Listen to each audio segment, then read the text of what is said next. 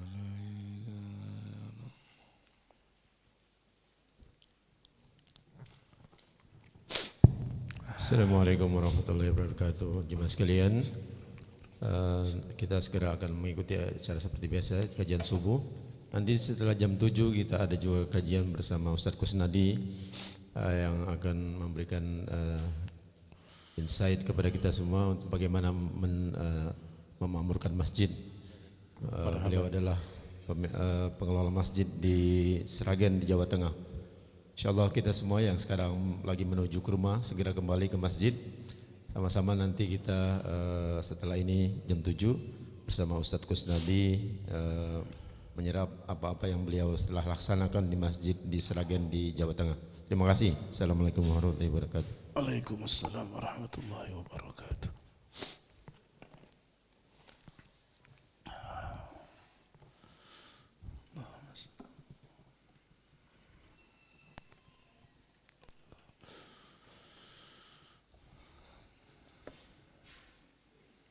Bismillahirrahmanirrahim. Assalamualaikum warahmatullahi ta'ala wabarakatuh. Alhamdulillahi rabbil alamin.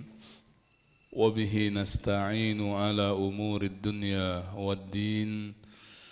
Wassalatu wassalamu ala ashrafil anbiya'i wal mursalin سيدنا وحبيبنا ومولانا محمد وعلى آله وصحبه أجمعين أما بعد فقال تبارك وتعالى في محكم تنزيله أعوذ بالله السميع العليم من الشيطان الرجيم لقد كان لكم في رسول الله أسوة حسنة لمن كان يرجو الله واليوم الآخر وذكر الله كثيرا صدق الله العظيم ونحن على هذه الآية الكريمة إن شاء الله من الشاهدين والشاكرين والحمد لله رب العالمين. Muslimin dan muslimat, para jamaah salat subuh Masjid Baitur Rahman Bang Raya yang dimuliakan Allah. Alhamdulillah selalu dan mengawali setiap majelis rutin kita pada kesempatan subuh Ahad dengan mengucapkan kembali kesyukuran kita kepada Allah Subhanahu wa taala. Selalu memperbaharui kesyukuran sebagai bentuk terima kasih kita dengan Allah Subhanahu wa taala. Mudah-mudahan mentajdid atau memperbaharui kesyukuran ini menjadi wasilah ataupun perantara dijadikan di setiap nikmat yang kita peroleh itu di dalamnya Allah sertakan dengan keberkahan. Dan rezeki yang berkah ini pula kita tawasulkan semoga menjadi sebab di antara asbab untuk selamat hidup dunia kita dan selamat hidup kita nanti di hadapan Allah di yaumil akhirat. Allahumma Amin ya rabbal alamin. Salawat dan salam kita senandungkan untuk baginda Rasulullah sallallahu alaihi wa alihi wasallam serta para keluarga beliau, sahabat dan pengikutnya, termasuk kita yang hidup hari ini berdoa meminta kepada Allah semoga kelak di yaumil akhirat dikenali oleh baginda Rasulullah sallallahu alaihi wasallam, dan asbab dikenali itu diberhakkan pula as-syafa'at al-uzma, syafaat yang teragung, yaitu syafaat dari baginda Rasulullah sallallahu alaihi wa alihi wasallam. Para jamaah yang dimuliakan Allah, di pertemuan rutin kita pada kajian Fiqhus Sirah An-Nabawiyah lil Imam Al-Buti, pada pertemuan bulan yang lalu sampai di pembahasan Perang Badar Al-Kubra. Ya, jadi kita sudah masuk fase di mana Nabi sallallahu alaihi wasallam bersama sahabat-sahabat beliau mulai menyebarkan Islam, membentuk satu tatanan yang luas di kota Madinah Al-Munawwarah, sehingga kemudian apa yang dilakukan Rasulullah itu menambah ketidaksenangan orang-orang kufar, wabil khusus orang-orang Quraisy Mekah yang betul-betul dendam kesumat dengan Nabi sallallahu alaihi wasallam, dan dengan pelanggaran-pelanggaran perjanjian orang-orang Yahudi di kota Madinah Al-Munawwarah, sehingga kemudian terjadilah setelah itu peperangan demi peperangan atau ghazawat Ar-Rasul sallallahu alaihi wasallam, termasuk yang pertama kali dilakukan oleh Rasul sallallahu alaihi wasallam adalah Perang Badar Al-Kubra, yang ini sudah kita ceritakan pada pertemuan bulan yang lalu. Dan ibrah paling besarnya dalam peperangan-peperangan yang dilakukan oleh Rasul ini nak memberikan kenyataan kepada kita semua bahwa jumlah yang kecil atau jumlah yang sedikit tidak kemudian menjadi sebab pesimisnya Rasulullah dan sahabat dalam menghadapi musuh yang jumlahnya jauh lebih besar. Kalau dalam perang Badar Kubra itu bandingannya 1:3. Jumlah pasukan umat Islam yang 300-an itu menghadapi orang-orang kufar yang lebih dari 1000. Nanti akan sampai di satu peristiwa lain, dan itu terjadi di bulan ini ya. Hari ini kita masuk tanggal 1 dari bulan Jumadil Awal. Nanti di Jumadil Awal ini, di antara kisah yang heroik yang disampaikan, diceritakan sejarah kepada kita itu adalah perang Mu'tah. Ada satu perang namanya perang Mu'tah. Kalau pada perang Badar bandingannya itu 1:3, perang Mu'tah itu 1:66. Karena jumlah pasukan umat Islam yang 3000-an itu menghadapi pasukan Bizantium dan beberapa suku yang mendukungnya dengan jumlah pasukan sampai 200.000. Ini kalau hitungan matematiknya, logikanya tidak mungkin menang 1 melawan 66 ya, atau dalam perang Badar 1 lawan 3. Tapi kalau Allah berkehendak, id tastaghithuna rabbakum fastajaba lakum anni mumiddukum bi alfim minal malaikati murdifin. Ketika orang-orang itu pasrah berdoa kepada Allah, merendahkan diri kepada Allah, lalu Allah ijabah doa-doa mereka, mudah bagi Allah. Jumlah yang sedikit itu mengalahkan jumlah yang besar. Kam min fi'atin qalilatin ghalabat fi'atan katsiratan biidznillah. Sejarah sudah menceritakan betapa banyak kejadian-kejadian jumlah pasukan atau kelompok atau kumpulan yang sedikit mengalahkan yang besar. Termasuk dalam kejadian-kejadian peperangan Nabi. Nanti turun malaikat pada perang Badar, turun malaikat dalam perang Mu'tah, sehingga kemudian umat Islam dimenangkan oleh Nabi sallallahu alaihi wasallam. Nah, ini bisa dipakai hari ini dalam apapun bentuk perjuangan Islam. Walaupun ma'rakatul jihad kita bukan menghadapi orang kafir, bukan ngangkat pedang, tapi kalau yang kita perjuangkan itu adalah syariat Islam, walaupun minoritas yang mendukungnya, kalau Allah berkehendak mudah bagi Allah membukakan pintu langit lalu memenangkan perjuangan itu. Ya, ini diantara hikmah-hikmah yang bisa kita petik, wabil khusus di peperangan Rasul sallallahu alaihi wa alihi wasallam. Nah, jamaah yang dimuliakan Allah Subhanahu wa taala, berikutnya setelah perang Badar itu, selanjutnya nanti ada pengkhianatan beberapa orang-orang Yahudi Bani Qainuqa ya. Ini kita skip dulu, kita masuk perang yang berikutnya. Yang ini juga monumental, yaitu perang yang hari ini kalau yang berangkat ke Tanah Suci ya, alhamdulillah sebagai tahadus bin ni'mah baru 3 hari balik dari sana. Biasanya di antara agenda City Tour Madinah itu ke Maidanul Uhud, ya, ke kawasan Uhud. Nah, disitulah dulu terjadi Ma'rakatul Uhud. Kalau City Tour ke situ nanti ada pemakamannya ya, Syuhada Uhud. Nanti dibina di sampingnya Masjid Syuhada, walaupun tidak ada hubungan langsung dengan peristiwa itu, tapi untuk menandai orang untuk bisa sholat di sana. Nanti ada Jabal Uhud, ada gunung-gunung Uhud di situ. Disitulah terjadi peperangan itu. Ada nanti Jabal Rumat, di mana nanti pasukan pemanah Rasul yang diletak dan diamanahi untuk diam di sana. Ya, lalu nanti ya ada beberapa bukit Uhud yang besarnya itu sering diilustrasikan sebagai nilai pahala kalau kita ikut fardu kifayah orang yang meninggal ya. Kan dalam hadis Nabi pernah menyebut siapa yang menyertai sholat jenazahnya seorang muslim, maka pahalanya itu seperti mendapatkan pahala 1 qirat. Kalau kemudian mengikutinya sampai penguburan, maka pahalanya seperti 2 qirat. Ketika ditanya qirat itu seperti apa besarannya, seperti Jabal Uhud.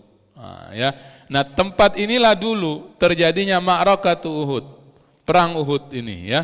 Dan ini tidak bisa dilepaskan dari peristiwa perang Badar yang kita bahas pada bulan yang lalu, bahwa peperangan ini terjadi karena dendam orang-orang Quraisy yang merasakan kekalahan mereka pada waktu perang Badar. Kemarin kita ceritakan perang Badar itu walaupun umat Islam 1:3, 300-an pasukan muslim menghadapi 1.000-an lebih pasukan orang-orang kufar dari golongan Quraisy Mekah terutamanya, tapi Allah takdirkan umat Islam itu menang pada perang Badar.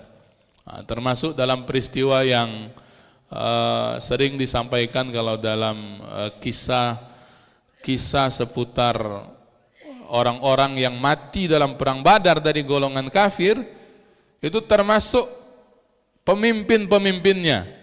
Bahkan nanti ada cuplikan sendiri ketika selesai perang Badar itu, di mana Rasul meminta pada sahabat mencari, kalau bahasa kitanya, kepala pecong orang-orang Quraisy itu. Sahabat cari Abu Jahal bin Hisham, cari Umayyah bin Khalaf, cari Utsbah bin Rabi'ah. Nah, itu kepala pecongnya orang-orang Quraisy yang semuanya mati pada waktu perang Badar. Nah, itu yang membuat orang-orang kafir yang masih hidup dan melarikan diri itu dendam betul-betul kesumat kepada Rasul dan para sahabat, sehingga kemudian mereka sepakat untuk membalas dendam atas terbunuhnya saudara-saudara dan orang-orang mereka pada waktu perang Badar itu. Sehingga akhirnya mereka membuat pasukan yang lebih besar dengan dukungan dari seluruh yang mereka punyai, terutama di bawah kafilahnya Abu Sufyan ya, sebelum dia masuk Islam ini, dan disetujui oleh seluruh orang-orang Quraisy. Lalu kemudian juga didukung beberapanya oleh pengkhianat Bani Qainuqa, orang-orang yang mengkhianati perjanjian Madinah antara Rasul dengan orang-orang Yahudi. Maka nanti terjadilah perang Uhud tersebut. Ya. Rasul sallallahu alaihi wasallam ketika mendengar kabar nih orang Quraisy nih mau balas dendam ini, lalu Rasulullah itu yang pertama beliau lakukan apa? Mengadakan musyawarah. Nah, tengok di sini nanti juga ibrah dan proses yang kemudian nanti bisa kita jadikan ibrah, bahwa tindakan yang dilakukan Rasul dalam setiap keputusan yang diambil beliau itu tidak pernah lepas dari musyawarah. Termasuk misalnya dalam menghadapi peperangan-peperangan yang dilakukan ini. Jadi dah tahu nih infonya orang-orang Quraisy nih mau nyerang lagi, ngajak perang lagi. Maka Rasul segera kumpulkan para sahabat beliau, musyawarah, surah, ya, untuk mencapai mufakat. Dalam musyawarah itu Rasul tawarkan ke sahabat-sahabat, nih kita nih nak sambut mereka di luar kota Madinah, ya, atau kita tunggu saja mereka itu di kota Madinah. Nah, kalau mereka datang menyerang Madinah, baru kita hadapi mereka. Jadi bertahan, ya, bertahan di dalam kota. Nanti di situ namanya musyawarah, muncul pandangan-pandangan dari golongan yang sepuh, ya, golongan tua. Seperti nanti ada Abdullah bin Ubay bin Salul, dia kemudian memilih tawaran, sudah Rasul, kita bertahan saja dulu di kota Madinah Al-Munawwarah. Tapi sebagian besar para sahabat yang lain, terutama dari kalangan sahabat yang muda, termasuk diantaranya yang dulu tak sempat ikut dalam perang Badar, itu ngomong dengan Nabi, ya Rasulullah, akhrij bina ila a'daina. Rasul, kita sambut mereka itu di luar kota Madinah. La yarawna anna jabanna anhum wa dha'ufna. Jadi mereka kemudian beralasan, kalau kita sambut mereka itu di luar kota, sehingga mereka orang-orang Quraisy itu tidak menganggap kita takut dan kita mampu menghadapi mereka. Nah, jadi kalau cuman bertahan dalam kota, nanti mereka menganggap kita udah ketakutan dulu. Nah, golongan inilah yang kemudian terus mendesak Nabi SAW agar kemudian kita sambut mereka itu di luar Madinah. Sampai akhirnya Rasulullah ketuk palu keputusan beliau. Nah, sudah, karena banyak yang mengusulkan dan ingin menyambut mereka di luar Madinah, kita sambut mereka kemudian di luar Madinah. Nah, mulai itu, ya, Rasul titahkan ke semua sahabat, termasuk beliau sendiri, menyiapkan peralatan perangnya, baju perangnya, senjata beliau, ya, sallallahu alaihi wasallam. Lalu kemudian orang-orang ini pun bersiap untuk berangkat. Nah, ini para jamaah yang dimuliakan Allah Subhanahu wa taala. Lalu disebutkanlah dalam sirah nabawiyah, ketika perang Uhud ini Rasul keluar bersama lebih kurang 1000 pasukan beliau. Jadi jumlahnya udah jauh meningkat. Kalau di perang Badar 300-an, ini kan ada lebih kurang selisih 1 tahunan antara Badar dengan Uhud. Maka di perang Uhud ini Rasul sudah bisa membawa sekitar 1000 pasukan beliau. Yang dituju di mana? Maidanul Uhud. Medan Uhud itu, makanya perangnya disebut perang Uhud.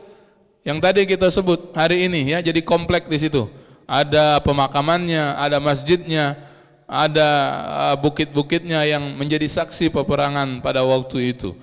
Ini kalau sampai ke tanah suci, insya Allah sampai ke sana, ya, tengok-tengok di situ, doa untuk para syuhada Uhudnya, ya, dan tawasul dengan para syuhada tersebut. Lalu dalam kitab sirah disebutkan pada waktunya, Imam Al-Buti menyebut bahkan harinya hari Sabtu di tanggal 7 Syawal. Nah, ini jadi masih lebaran, ya. Kalau 7 Syawal masih asik halal bihalal, tidak terpikir ngangkat senjata, ya. Agak dulu Ustaz, masih lemak makan. Itu kalau kita hari ini 7 Syawal, ya. Itu kalau dalam kejadian Nabi pada perang Uhud sudah berangkat ke Maidanul Uhud untuk perang, yang kemudian perangnya itu disebut dengan perang Uhud. Antara Madinah dan Uhud itu, ya, ini kemudian mulai muncul nih. Ini kan tadi ada sosok yang kita sebut Abdullah bin Ubay. Nanti pada waktunya sering ditengarai sebagai sosok munafikun, ya, dari kalangan Muslim Madinah itu. Dia tarik mundur pasukannya itu, kawan-kawannya. Ada sekitar, kalau kata Imam Al-Buti, Abdullah bin Ubay itu tarik mundur sekitar 30 orang dari pendukungnya.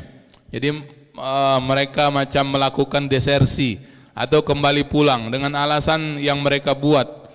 Aku kan ngusulnya bertahan di kota wae Nabi. Ini kan mulai muncul nih, ya, benih-benih kemunafikan di antara para pengikut Rasul SAW atau orang yang menyatakan keislamannya di hadapan Nabi SAW. Nah, menghadapi peperangan ini itu kita tak ambil berat ya masalah Abdullah bin Ubay karena jumlahnya juga tak banyak. Lalu melihat pasukan umat orang-orang kufar yang juga jauh lebih banyak dari waktu perang Badar, beberapanya juga meminta Rasul, kita minta saja pada orang-orang Yahudi yang masih sepakat berjanji setia dengan kita itu walaupun mereka tak masuk Islam agar mereka membantu kita. Tapi Rasul tegaskan, letak ya kalau dalam hal peperangan ini mirip-mirip dengan kajian dalam hal akidah. Kata Nabi SAW itu apa? La nastansiru bi ahli syirki ala ahli syirki. Kita ini tidak akan pernah minta bantuan pada orang musyrik untuk menghadapi orang-orang musyrik. Nah, tegas Rasul SAW ya. Sehingga kemudian Rasulullah itu bersama para sahabat beliau yang tadi sudah berkurang ya. Dari golongannya Abdullah bin Ubay itu mulai itu menyisir dataran lereng Gunung Uhud itu. Ini kalau dilihat kan Gunung Uhud itu berbaris itu ya. Nah, itu disisir oleh Nabi SAW untuk kemudian membuat benteng ya, nyambut orang-orang yang datang dari kota Mekah. Dan benteng itu nanti juga ada menghadap musuh, ada kemudian yang menghadap ke arah Madinah. Lalu nanti, dan ini yang kemudian diantara strategi yang diletak oleh Rasul, beliau amanahkan beberapa puluh sahabat. Kata Imam Al-Buti dalam fiqh sirah beliau ini ada sekitar 50 orang sahabat beliau sallallahu alaihi wasallam yang ditunjuk oleh Nabi agar naik ke Jabal Rumat. Itu namanya Jabal Rumat hari ini ya. Itu kalau yang City Tour hari ini jadi tempat berfoto itu ya oleh orang-orang yang berangkat umroh atau haji untuk menjadi pasukan pemanah di situ. Nah, ya pasukan pemanah di atas bukit yang itu nanti menjadi strategi dalam perang Uhud yang cukup jitu. Pada awalnya itulah yang memberikan harapan pada perang Uhud itu akan terjadi seperti perang Badar, bahwa kemenangan itu akan dimiliki oleh umat Islam. Jadi Rasulullah tunjuk saat itu seorang sahabat sebagai pengetuanya. Kalau kata Syekh Al-Buti, nama sahabat itu Abdullah bin Jubair ya, dia yang ditugaskan oleh Nabi jadi pimpinan pasukan pemanah itu. Pada pasukan ini Nabi berpesan, apa kata Nabi? Kumu ala masafikum, kalian tuh harus mantap di situ. Ini pesan ini ingat ya, nanti sangat berpengaruh terhadap hasil akhir perang Uhud. Kata Nabi, mantap-mantap, berjagalah di tempat itu, lindungi pasukan kita ini dari belakang. Jadi kalau di depan barisan Nabi, sahabat-sahabat dengan tombak, dengan pedang, nanti dari arah belakangnya itu pasukan-pasukan pemanah yang ulung ya, yang itu nanti akan menghujani pasukan musuh dengan panah-panah mereka. Kata Nabi apa? Mantap-mantap di situ, jangan bergerak ya. Lindungi pasukan dari belakang. Kalau kalian melihat pasukan ini berhasil mendesak musuh dan kemudian mengambil ghanimah, sampai Rasulullah kasih begitu kalimatnya terang. Kalian juga jangan sekali-kali turun untuk kemudian meninggalkan pos-pos kalian sampai kalian aku perintahkan untuk turun dari tempat tersebut. Jadi kalimatnya jelas kata Nabi ya. Mantap-mantap di situ, jangan bekesot, ya jangan bergerak sampai aku suruh kalian kemudian untuk turun. Nah, ini ya yang kemudian menjadi pesan yang sering disampaikan, bahwa inilah pesan yang menjadi titik di mana kemudian penentu yang tadinya hampir menang, itu udah mau menang itu dalam perang Uhud itu, tapi kemudian kejadiannya berbalik ya. Nah ini para jamaah yang dimuliakan Allah Subhanahu wa taala. Jadi sudah nih, dekat nih hari-harinya menjelang perang Uhud itu Rasul kemudian siapkan pasukan beliau. Kan kalau nanti dalam hadis kita akan temukan Rasul itu kalau dalam setiap perang pasti di antara pesan-pesan mulia beliau di antaranya apa? Tajamkan pedang-pedang kalian, tajamkan ujung tombak kalian, tajamkan ujung busur panah-panah kalian. Itu karena nanti di antara adab, kalau misalnya pasukan muslim berhadapan dengan orang kufar, kalau kemudian dengan pedangnya, dengan tombaknya itu tidak menyakiti, tidak tumpul ya. Kalau misalnya bebalah itu, berperang itu, kalau nebas maaf sekali, hilang ya, tidak kemudian meninggalkan rasa sakit Ya, kan itu digandeng dalam hadis itu dengan perintah menajamkan pisau untuk sembelihan. Itu juga dilakukan, pesan itu Rasul kepada sahabat tiap kali akan berperang. Jadi Rasul juga siapkan pedang beliau itu ya. Kalau ada yang pernah lihat mahrajan, pameran, biasanya yang mengadakan ya Turki ya. Bisa di negeri Turki sendiri atau dibawa keliling internasional, nanti ada itu yang ditengarai pedangnya Nabi sallallahu alaihi wasallam. Itu ditajamkan oleh beliau. Ya, dan beliau kemudian berpesan kepada para sahabat-sahabat beliau, kita sesuai dengan kesepakatan, kita tunggu mereka di luar kota Madinah Al-Munawwarah dan kita sambut mereka dengan sepenuh ketawakalan kepada Allah Subhanahu wa taala, ya. Lalu Rasul atur tuh, nanti ada sahabat yang memegang panji di sayap kanan, ada Mus'ab bin Umair, nanti di sebelah kiri nanti ada pasukan yang kemudian bertugas untuk menghadapi pasukan kufar, nanti ada namanya sahabat Ikrimah ya dan seterusnya. Nah, ini yang kemudian para sahabat sekalian yang dimuliakan Allah, kejadian perang Uhud, saat kemudian orang-orang kufar tersebut sampai datang di Ma'rakah Uhud, terjadilah yang terjadi ya, berkecamuk perang yang kemudian berlangsung antara dua belah pihak dengan niatan yang masing-masing. Kalau umat Islam tentu jihadnya itu li'i'la'i kalimatillah, tidak ada yang lain. Kalau kemudian kita baca perang-perang kemudian setelah perang ini niatnya itu adalah untuk tegaknya panji agama Allah. Beda tentu dengan orang kafir. Dalam perang Uhud nih, yang paling nampak itu dendam kesumat mereka, mengingat keluarga mereka yang banyak mati dalam perang Badar. Niat utama mereka itu selain memang ingin membunuh Nabi SAW, pengen balas dendam.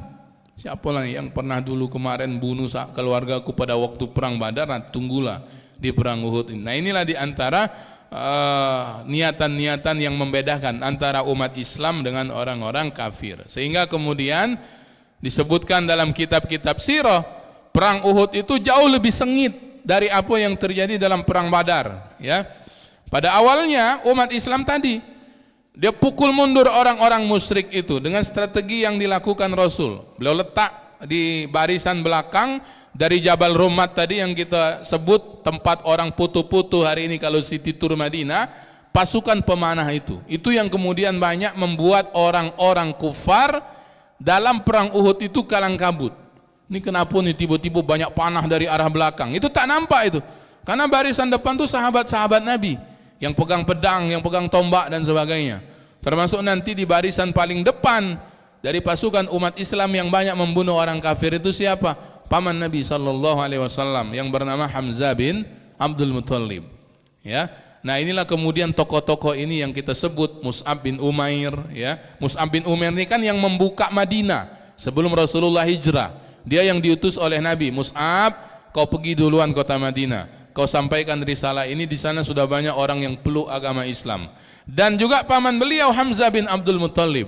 Dua sosok utama ini yang kemudian termasuk syuhada Uhud, yang hari ini makam beliau itu diistimewakan di pemakaman para syuhada Uhud tersebut. Gugur satu demi satu. Mus'ab gugur ya.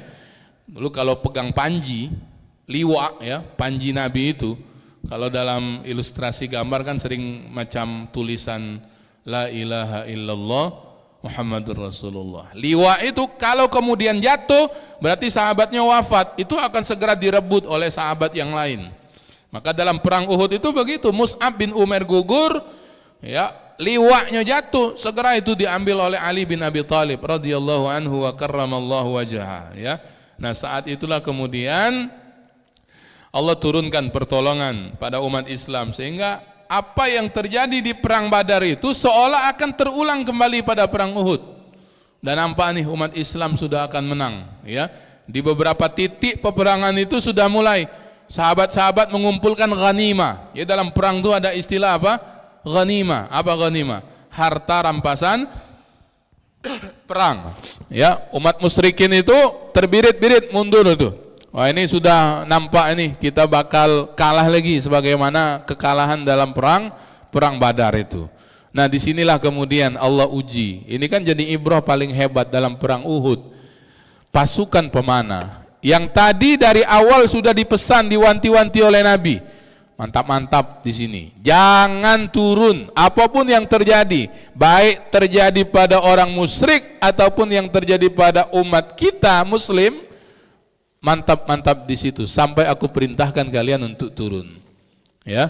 Nah, tapi kan itulah hati manusia itu, termasuk pada generasi sahabat ridwanullahi alaihim ajmain, tanpa mengurangi kemuliaan para sahabat-sahabat ini, ya, sehingga kemudian pasukan yang di atas itu, ya, pasukan pemanah tadi itu, orang-orang yang kemudian melihat, wah, lah nak menang ini. Begitu mungkin pasukan pemanah itu, dia tampak dari atas orang-orang Islam sudah kumpulkan ghanimah, mulai juga tergerak, ay kita turun. Ya, kita kumpulkan juga ghanimah. Nah ini ya, yang kemudian menjadi titik balik dalam kejadian perang Uhud, sehingga beberapa pasukan pemanah itu turun. Ya, yang tadi ditugaskan oleh Nabi mengawal di atas bukit, itu tertarik juga untuk mengambil barang-barang rampasan perang itu bersama sahabat yang lain. Sampai Abdullah bin Jubair, kan tadi ditunjuk sebagai pimpinan di pasukan pemanah itu, Abdullah bin Jubair tak sanggup dia halau sahabat-sahabatnya itu. Nanti kata Imam Al-Buti, di antara yang tetap bertahan itu Abdullah bin Jubair, ya, tapi kuasanya itu tak mampu untuk menghalangi sahabat-sahabat yang lain untuk turun. Nah, sehingga kemudian pos pasukan pemanah itu jadi kosong. Nah, inilah salah seorang kafir waktu itu, pada waktunya nanti, ini nanti orang ini menjadi yang terpilih ketika dia berislam. Ini di antara rahasia yang pernah disebut oleh Nabi, khiyarukum fil jahiliyah, khiyarukum fil Islam. Orang yang terpilih pada waktu dia kafir, terpilih juga kalau dia nanti masuk Islam. Siapa? Khalid bin Walid. Ya, kita kalau dengar nama Khalid bin Walid, hebat kan, panglima perang Nabi SAW. Itu dulu dalam perang Uhud masih panglima perang orang-orang kafir. Dia tengok nih, ini pasukan pemanah ini yang buat umat Islam ini menang. Tapi kemudian mereka turun. Jadi belum semua mundur itu orang kafir itu. Masih mencari siasat bagaimana usaha untuk counter attack, ya, untuk pukul balik pasukan lawan. Dan Khalid bin Walid, orang yang cerdik ini, ya, dia lihat, oh ini salah satunya. Ketika kemudian pasukan pemanah itu turun, dia bawa beberapa pasukannya, kawan-kawannya, untuk mengambil alih pos tersebut, sehingga Abdullah bin Jubair yang tinggal sendiri, ya, di Jabal Rumat itu tidak bisa kemudian menghalangi Khalid bin Walid. Dia pun syahid, terbunuh di atas jabal tersebut. Dan Khalid bin Walid mengambil alih yang tadinya pasukan pemanah itu, di antara yang menyebabkan umat Islam bisa menang di awal peperangan Uhud, tiba-tiba berbalik keadaannya, ya. Dikuasai oleh Khalid dengan beberapa pasukannya, mereka hujani juga umat Islam dengan panah-panah dari Jabal Rumat tersebut. Nah ini kemudian yang menjadi catatan yang selalu diingat-ingatkan dalam peristiwa perang Uhud, yang kemudian menjadi titik balik. Tadi itu hampir menang, tapi kemudian keadaannya itu berbalik, seolah orang kufar yang kemudian akhirnya memenangkan perang Uhud itu. Walaupun nanti secara kesimpulannya perang Uhud ini tidak bisa juga disebut orang kufar itu menang, atau nak disebut umat Islam itu kalah, karena tiap-tiap pasukan menderita dan mengalami kematian yang berimbang. Sampai ada yang nyebut perang Uhud itu hasilnya remis. Oh, becak main catur pula ya, seri gitu ya. Nah, tapi memang nanti tokoh-tokoh yang hebat dari kaum muslimin itu yang menyisahkan kesedihan, ya, termasuk diantaranya kematian yang sering dikenang dalam perang Uhud ini adalah kematian paman Nabi sendiri. Siapa itu? Yaitu Hamzah bin Abdul Muttalib. Dia ini memang diincar ini, ya, diincar. Jadi ada seorang yang kemudian bernama Hindun, ini juga waktu perang Uhud belum masuk Islam. Dia tugaskan seorang budak yang gagah untuk memang nyasar ke Hamzah bin Abdul Muttalib. Kau jangan mikirkan siapa-siapa dalam perang Uhud itu, kau cari Hamzah. Ya, kau tombak dia, kau bunuh dia. Itu tugasan seorang budak ini, ya. Itu yang kemudian pada waktunya memang berhasil. Dia bunuh paman Nabi yang dicintai Nabi SAW, Hamzah bin Abdul Muttalib ini. Nanti kemudian jasadnya dibawa, didekatkan kepada Hindun. Oleh Hindun kan dikoyak-koyak itu badannya Hamzah, paman Nabi yang dicintai beliau itu, dan dikunyahnya mentah-mentah itu. dalamannya Hamzah bin Abdul Muthalib. Ini yang nanti ketika rombongan ini masuk Islam, ya, bukan Nabi itu marah, bukan. Nabi tak ada dendam. Wal iyazubillah, kalau kita nyebut oh Nabi ini pendendam, wal iyazubillah, na'udzubillah min zalik, ya. Tapi kan tidak bisa dilupakan. Mungkin mirip-mirip kalau kita ngomong hari ini memaafkan tapi tidak melupakan. Nah, misalnya begitu, ya. Jadi kalau tengok wajahnya itu teringat kejadian pada waktu perang Uhud pada diri paman yang dicintai Nabi, yaitu Hamzah bin Abdul Muthalib, ya. Nah, pada akhirnya para jamaah yang dimuliakan Allah, di petang hari Sabtu 7 Syawal itu masing-masing pasukan itu mundur sendiri, ya. Rasulullah meninggalkan Maidanul Uhud, lalu kemudian sampai di malam harinya di kota Madinah bersama sahabat. Saat itulah kemudian mereka muhasabah sambil mengobati yang luka-luka, diobati, kemudian dilihat siapa di antara sahabat yang mati syahid, ya. Dan pada Ahad subuhnya di keesokan hari Rasulullah perintahkan sahabat termasuk Bilal bin Rabah, ya, untuk mengumumkan agar kemudian selesai dan balik lagi kepada kota Madinah al-Munawwarah, ya. Selesai begitu saja perang Uhud. Nah, ini jamaah yang dimuliakan Allah Subhanahu wa taala, sehingga nanti kalau dalam kajian sirah nabawiyah seperti ini, ibrah yang bisa kita petik, ya, pelajaran yang bisa kita jadikan sebagai hikmah, seperti yang disebut oleh Syekh Ramadan Al-Buti ini. Pertama, tadi bahwa amanah itu harus dipertanggungjawabkan. Kalau ada dalam sebuah ma'rakah, peperangan seperti perang Uhud ini, ada prinsip yang selalu diajarkan oleh Rasul sallallahu alaihi wasallam. Pertamanya apa? Prinsip musyawarah. Walaupun Rasul sendiri sebetulnya kalau nanti dibaca dalam yang lain itu cenderung ikut pandangan kelompok tua untuk bertahan di kota Madinah, tapi karena mayoritas, ya, suara terbesar itu ingin sambut pasukan kufar itu di luar kota Madinah, Rasul ikuti suara terbanyak, ya, macam voting begitu, dan hasil musyawarah, maka Rasulullah mengikuti hasil keputusan musyawarah itu. Dan kita akan kaji tentang tema-tema musyawarah dalam syariat, bahwa tidak akan rugi orang-orang yang bermusyawarah, ya. Itu nanti dalam Quran banyak ayatnya perintah tentang bermusyawarah dan sebagainya. Yang kedua, dalam kejadian Abdullah bin Ubay ini nak tampakkan wajah asli orang-orang munafik begitu, ya. Orang-orang munafik itu nampak sikap aslinya apa? Tadi ketika nampak mereka itu, wah ini pasukan lawan ini besar jumlahnya, bakal kalah ini, daripada mati konyol lebih baik kita mundur, begitulah lebih kurang, ya. Itu orang-orang munafik mulai muncul itu begitu. Dan ini memberikan hikmah yang luar biasa, bahwa mulai nampak itu Allah membersihkan, memisahkan antara orang-orang yang betul-betul berjanji setia dengan Nabi SAW dengan orang-orang yang nak ngambil lemaknya baik. Nah, kita sebut begitu kan, orang munafik begitu, menampakkan, menzahirkan keimanan tapi menyembunyikan kekufuran, ya, menampakkan bahagian dari golongan tapi sejatinya dia menolak dalam golongan tersebut.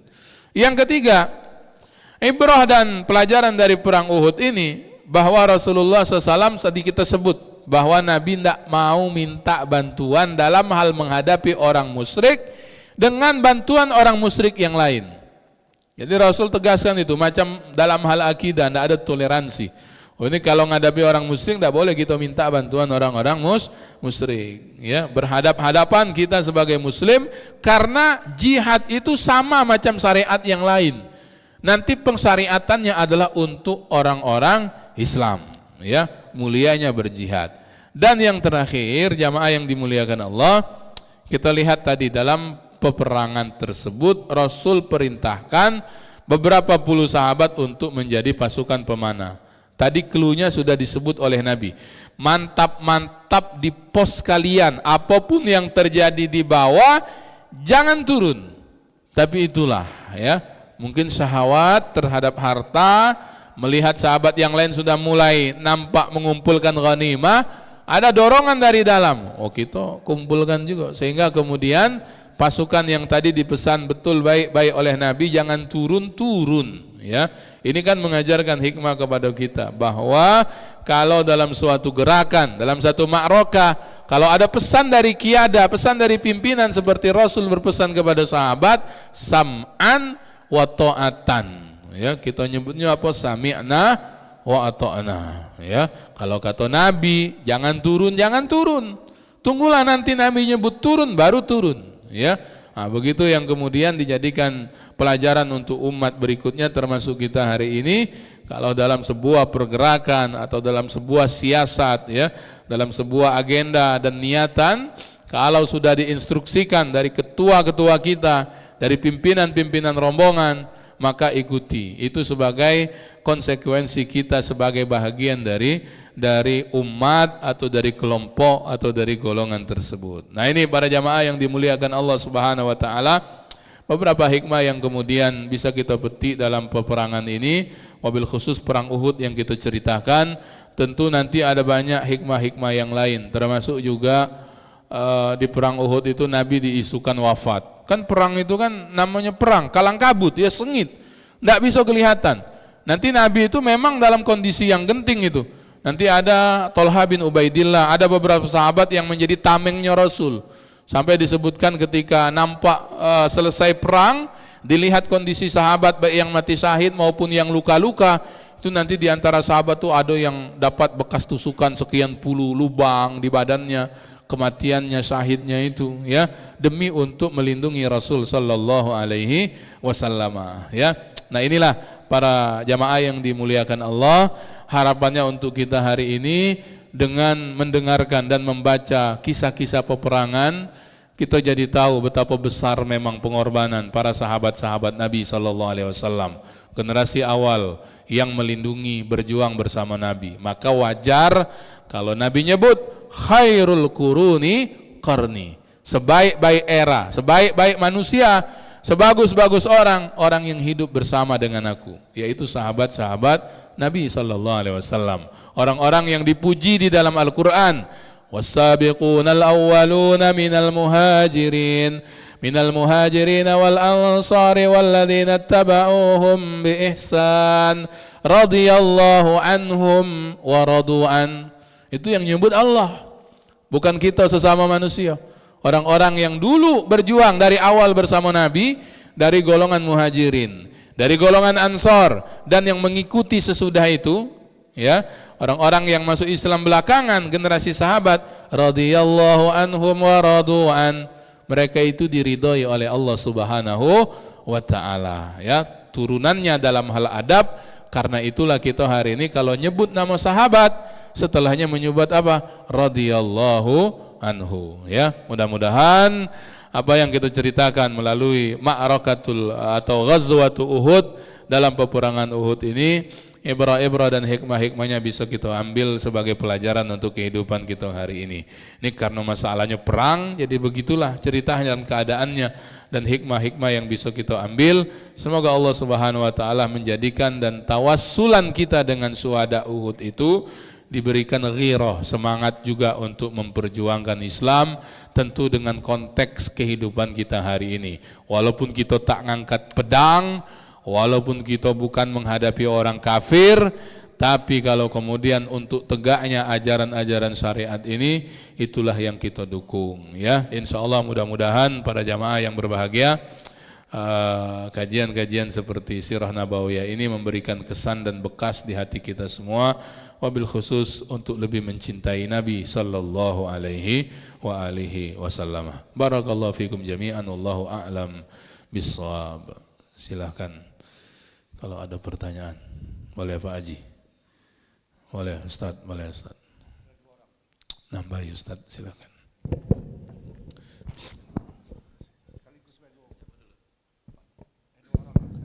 Bismillahirrahmanirrahim.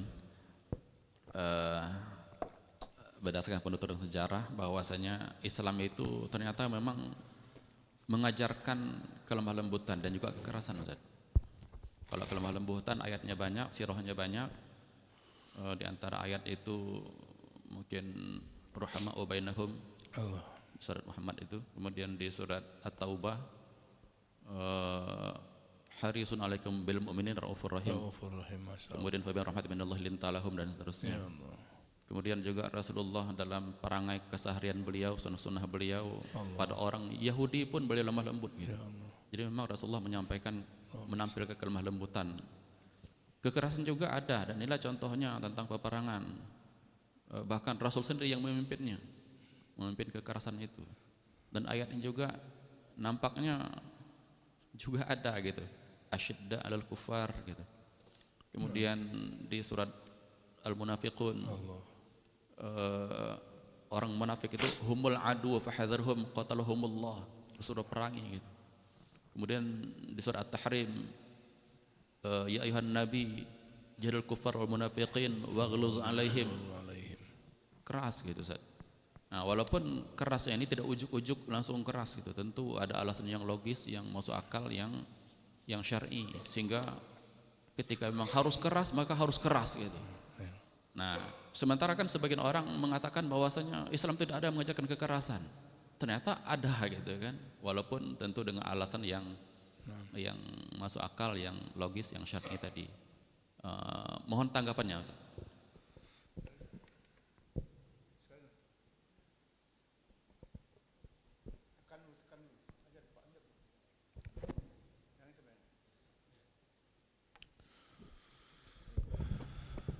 Assalamualaikum warahmatullahi wabarakatuh. Waalaikumsalam Saya warahmatullahi menggunakan jamaah sekalian. Marhaban. Di dalam setiap peperangan itu, kalau saya baca di Sirah Nabawiyah yang ditulis oleh Safiyur Rahman itu, Al-Mubarakfuri. itu dan di beberapa Sirah Nabawiyah yang lain, misalnya Muhammad Haikal gitu ya, di dalam Hikayat Muhammad itu, Nabi Muhammad itu dapat pertolongan langsung Allah gitu ya. Nyata, real gitu, langsung pada saat itu, pada detik itu gitu. Itu menandakan tanda-tanda kenabian gitu. Nah, salah satu contohnya adalah beliau mengobati penyakit luka bekas panah dengan lidah beliau gitu. Begitu dioles sembuh gitu. Itu di dalam kisah perang-perang itu saya baca seperti itu. Nah, pada saat konteks perang seperti itu, pertolongan Allah langsung dan nyata gitu ya Ustaz ya. Tetapi pada saat momen saat ini, konteks saat ini, mengapa pertolongan Allah itu seperti jauh gitu?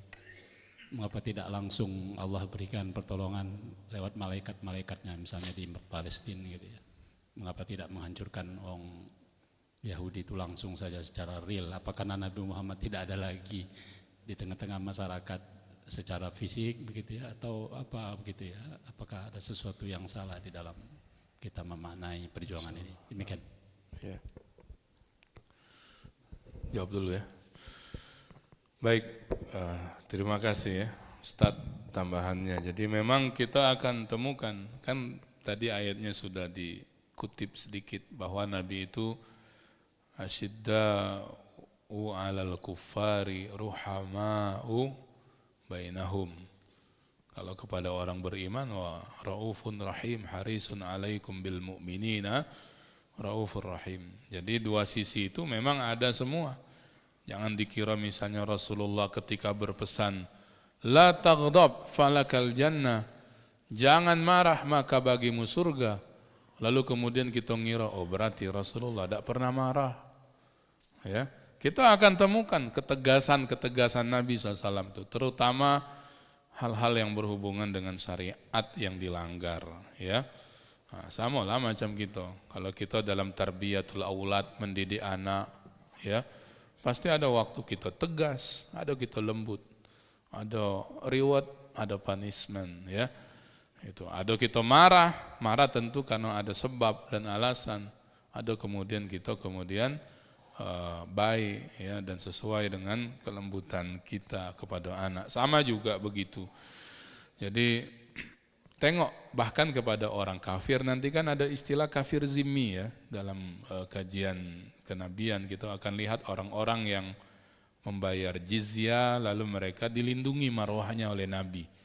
Jiwa dan harta mereka tidak diganggu. Nabi itu baru kemudian kalau kita lihat dalam setiap makrokahnya itu hampir rata-rata untuk mempertahankan diri atau karena diserang lebih dulu ya. Hampir rata-rata peperangan Nabi. Ataupun ya ketika mulai eranya ekspansi perluasan Islam, itu dengan cara yang baik dulu, diajak masuk Islam, disurati dulu ya. Kalau ditawari, kalau enggak bayar jizyah, baru kemudian ditampakkan. Dan itu memang fasenya itu ya, memang fasenya. Termasuk sekaligus menjawab pertanyaan yang kedua tadi Pak Haji ya. Jadi mengapa kemudian langsung turun itu kan, kalau dalam surah Al-Anfal tadi kita sebut bi alfim minal malaikati murdifin. Nanti bi khamsati alaf, ada nanti bi salasati alaf. Ada nyebut 1000 malaikat, nyebut 3000 malaikat, nyebut 5000 malaikat. Karena memang fasenya saat itu begitu. Kalau misalnya tak turun malaikat dan ditakdirkan kalah, lokak kita ini tidak muslim hari ini Pak. Jadi fasenya itu memang fase Allah harus menangkan umat Islam. Nabi itu kan sampai berdoa sebelum perang Badar. Ya Allah, ya lebih kurang doanya tuh fima ma'na. Ya, minta menangkan. Kalau tak menang nanti tak ada lagi yang menyembahmu, kan begitu. Maka mudah bagi Allah, dan ini bahagian dari iradatnya Allah. Yang Allah kalau melakukan sesuatu suka-sukanya Allah. Nah, perang Uhud ini kan nanti jadi ibrah. Kalau misalnya Allah nak makai gaya perang Badar, ya mudah pula bagi Allah nak menangkan. Tapi kita tahu dalam perang Uhud itu tidak ada istilah umat Islam menang. Ya, kata guru kita itu paling gagah remis. Paling gagah seri nyebutnya itu ahlus sirah ya. Nah itu, dan Allah kan ajarkan kalau, dan itu atas kuasa Allah kalau. Termasuk misalnya hari ini Palestina ngapo Ustaz, itu terus ya, tidak menang-menang. Apa malaikat tidak katik lagi, begitu ya. Kalau malaikat terus, yang berhenti tugasnya itu malaikat Jibril nurun ke wahyu. Malaikat itu tetap ada sampai hari kiamat ya.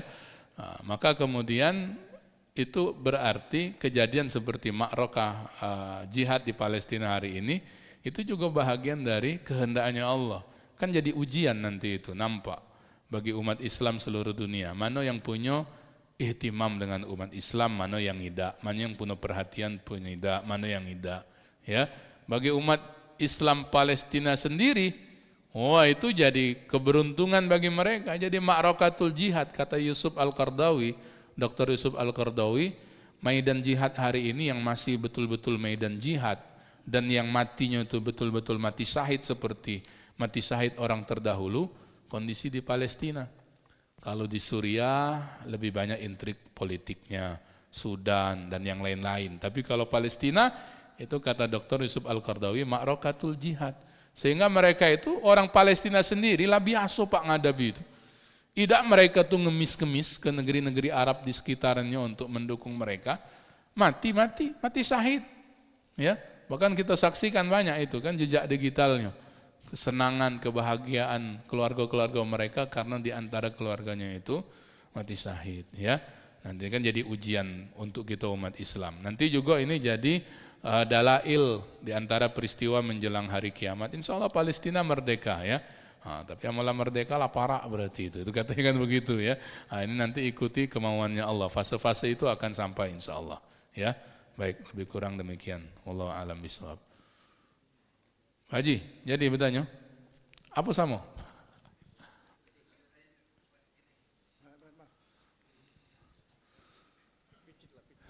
Picit. Nah.